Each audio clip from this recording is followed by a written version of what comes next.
Pernah nggak sih kalian lagi di jalan, terus ngelihat seorang driver ojol duduk di pinggir trotoar, jaketnya lusuh, matanya pun sayu, kayak lagi nahan capek yang nggak ada habisnya. Dan apakah pernah terlintas di pikiran kalian, gimana rasanya jadi mereka yang kerja dari pagi sampai malam, tapi masih dihitung sebagai mitra dan bukan pekerja? Pada video kali ini, kita bakal membahas sisi lain dari dunia ojol yang jarang kita lihat, tapi nyata mereka rasakan setiap hari di kehidupannya.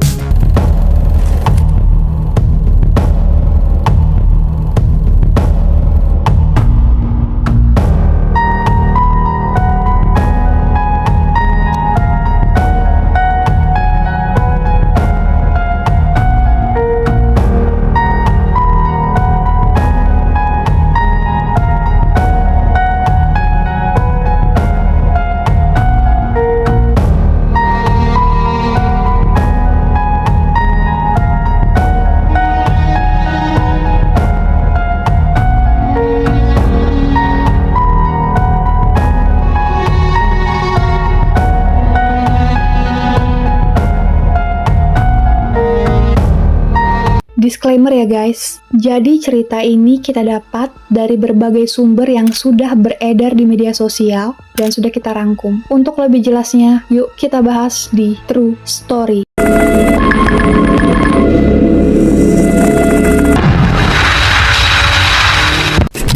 Ojol menjerit karena potongan aplikasi 30% yang dinilai memberatkan mereka.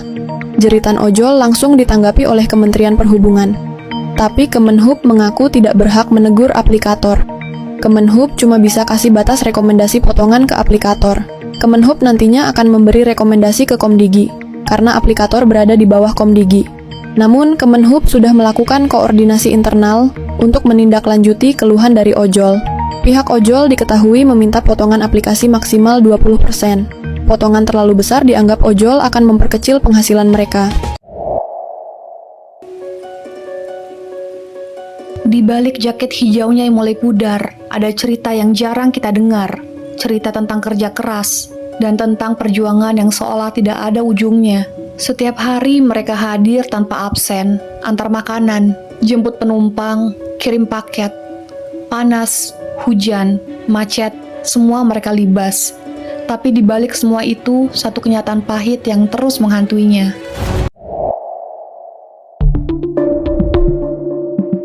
Tarif mereka pun makin kecil dan insentif makin susah, serta wilayah yang makin dibatasi.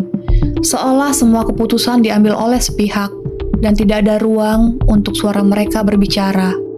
Mereka dikejar target oleh algoritma, bekerja 10 jam sehari bukan buat hidup yang lebih baik, tapi cuma biar bisa bertahan, cuma buat bayar bensin, dan cuma biar bisa makan di hari itu saja. Ironis bukan? Aplikasi yang dibangun atas nama kebebasan bekerja ternyata menyulap mereka jadi pekerja modern yang dikekang dengan sistem. Ya itulah kenapa di video ini saya sebut dark system ojek online. Dimana yang untung ini udah cuman aplikatornya aja, sementara kamu ujung tombaknya boro-boro dapat cuan, dapat ampasnya aja nggak dapet, Pak. Padahal kalau sistem portofolio ini dijalankan, ini jelas sangat menguntungkan para driver ya, terutama driver yang orientasinya tuh ke pelayanan. Jadi seorang driver yang kasih pelayanan baik atau pelayanannya bagus, bisa aja diorder ulang sama si customer tersebut dan akhirnya jadi pelanggan. Tanpa adanya sistem portofolio, gimana caranya si driver ini bisa ngembangin diri dia sendiri? Gimana caranya driver bisa ngembangin reputasi dia? Ya kan udah capek-capek ya reputasi ini dibangun di satu customer, si driver itu nggak akan ketemu lagi tuh sama si customer tersebut.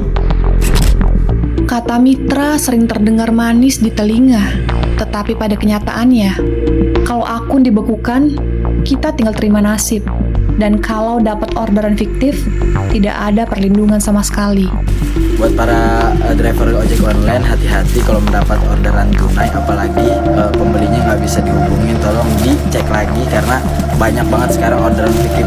Ini abang ke-8 yang datang ke rumah saya, jadi hati-hati buat kalian para driver ojek online. Ayo, kasihan si abangnya nih, mana harus jemput istri lagi. Dan sebagai mitra, mereka digantung di tengah-tengah. Mereka bukanlah seorang karyawan, tetapi juga bukan pemilik kebebasan yang penuh. Mereka cuma mesin uang yang kalau rusak tinggal diganti.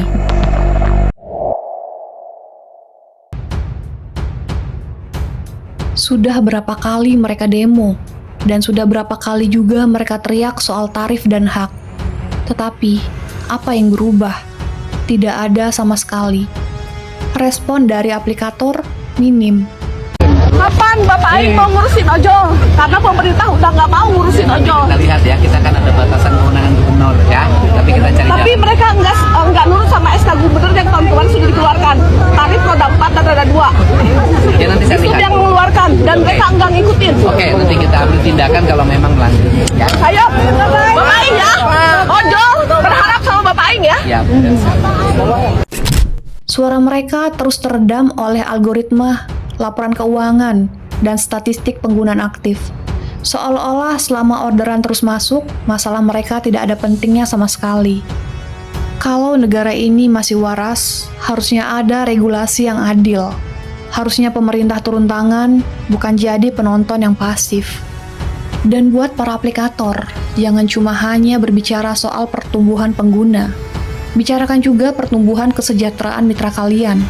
Karena tanpa driver, aplikasi itu cuma kumpulan kode yang tidak berguna sama sekali.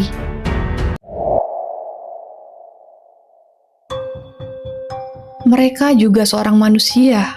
Mereka punya keluarga dan mereka punya hak yang sama. Jangan tunggu sampai mereka benar-benar lumpuh baru kita peduli, dan jangan tunggu satu persatu tumbang baru kita sadar dan bisa melihat kehadiran mereka. Coba kalian renungkan, berapa kali hidup kalian jadi lebih gampang gara-gara abang ojek online? Dari nganterin makanan pas kelaparan di tengah malam, sampai nyelamatin kita dari telatnya kegiatan-kegiatan penting. Kita sudah lama nebeng di punggung mereka. Sekarang saatnya kita juga berdiri bersama mereka. Karena solidaritas itu bukan soal siapa yang di depan atau di belakang, tetapi soal jalan bersama, saling jaga, dan saling dukung.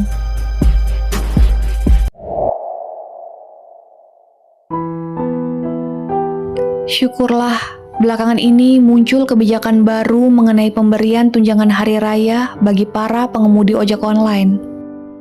Kebijakan ini setidaknya mampu menghadirkan secercah kebahagiaan bagi mereka dan keluarganya, serta menghadirkan senyum indah di balik wajah-wajah yang lelah berjuang setiap harinya. Semoga kedepannya semakin banyak lagi kebijakan-kebijakan yang berpihak pada kesejahteraan mereka.